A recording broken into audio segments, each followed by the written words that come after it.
আসসালামু আলাইকুম। দীর্ঘ ৩৬ বছর পরে রাজশাহী বিশ্ববিদ্যালয় কেন্দ্রীয় ছাত্র সংসদ রাকসু নির্বাচন শুরু হতে যাচ্ছে। রাকসু নিয়ে রাজশাহী বিশ্ববিদ্যালয়ে ছাত্রছাত্রীদের মধ্যে বিভিন্ন ধরনের মত পার্থক্য তৈরি হয়েছে এবং এখানে বিভিন্ন প্যানেল আমরা দেখতে পাচ্ছি। ছাত্র শিবিরের প্যানেল, সাধারণ শিক্ষার্থী নামে একটি প্যানেল এবং সমন্বয়কদের যারা রয়েছে আমাদের বিশ্ববিদ্যালয়ে বিভিন্ন মত পার্থক্য তাদের মধ্যে রয়েছে। 90 সালে রাকসু নির্বাচন অনুষ্ঠিত হয়েছে এবং আমরা দেখছি যে আমাদের এই রাকসু থেকে বিভিন্ন জাতীয় পর্যায়ের নেতৃবৃন্দ তৈরি হয়েছে। যেমন আমরা সর্বশেষ যে নির্বাচিত হয়েছে আমাদের বিপি রুহুল কবির রিজভী, বিএনপির সিনিয়র যুগ্ম মহাসচিব। তো এরকম বিভিন্ন নেতৃবৃন্দ আমরা দেখতে পাচ্ছি। এই মুহূর্তে আমরা রাকসু সম্পর্কে শিক্ষার্থীদের মতামত নেব। তো আজকে আমরা আমাদের মাঝে আছে দর্শন বিভাগের তারেক রহমান, প্রথম বর্ষের শিক্ষার্থী। তো তারেকের কাছ থেকে আসলে আমরা জানবো, তারেক, আমরা জানি যে দীর্ঘ 36 বছর পর আমাদের ক্যাম্পাসে রাকসু ফিরছে। তো রাকসু সম্পর্কে তোমার আসলে ভাবনা কি?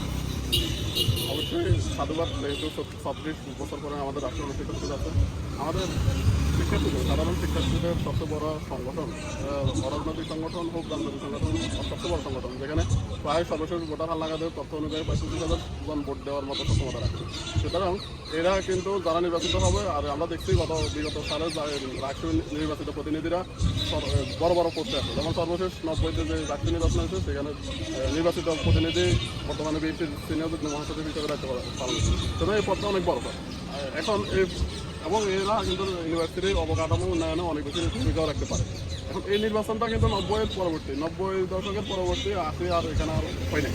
এখন আমরা চাচ্ছি আমাদের এই নির্বাচনটা প্রতি বছর হোক। আমাদের রাষ্ট্রীয় বিমালা হচ্ছে প্রতি বছর নির্বাচন হবে, কিন্তু আমরা অত্যন্ত দুঃখজনক যে আমাদের এই নির্বাচন প্রায় 36 বছর পরে হয়েছে। এটা আমাদের জন্য আনন্দের। আমরা চাই যে নির্বাচনটা অনেক সুস্থ এবং অবাধ নিরপেক্ষ হবে এবং যে যোগ্য, যে বিশ্ববিদ্যালয়ের অবকাঠামো আবাসিক হতে শুরু করে সকল বিষয়ে কর্ণপাত করবে, সেই জন্য নির্বাচিত হয়ে আসতে পারে। ধন্যবাদ।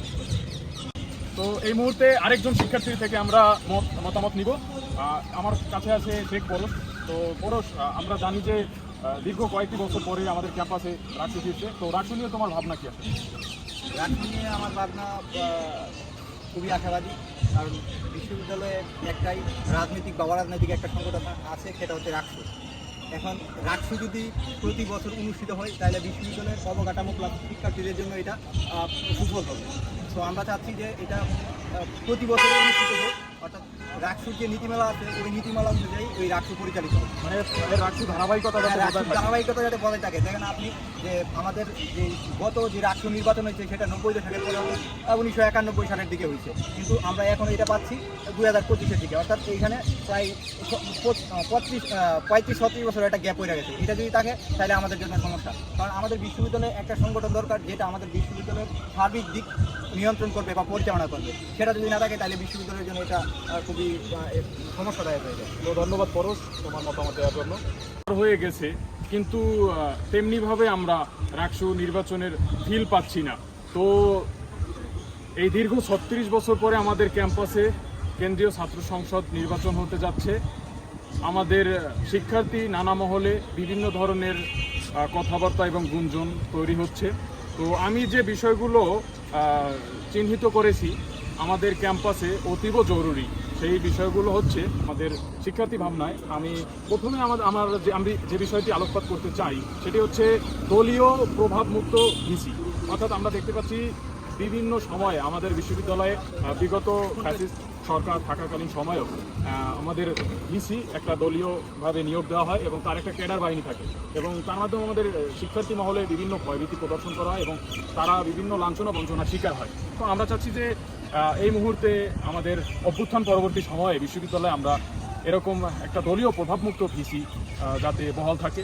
এবং আমরা আরও একটি বিষয়ে দেখতে পাচ্ছি যে বিশ্ববিদ্যালয়ে 72 বছরে পদার্পণ করা সত্ত্বেও আমরা দেখতে পাচ্ছি যে শতভাগ আবাসন তারা নিশ্চিত করতে পারেনি। শিক্ষার্থীরা বিভিন্ন সংকটে তারা বিশ্ববিদ্যালয়ের বাইরে অবস্থান করে এবং অনেক পরিবারের তাদের নিজেদের ভরণ পোষণের মতো সামর্থ্য থাকে না।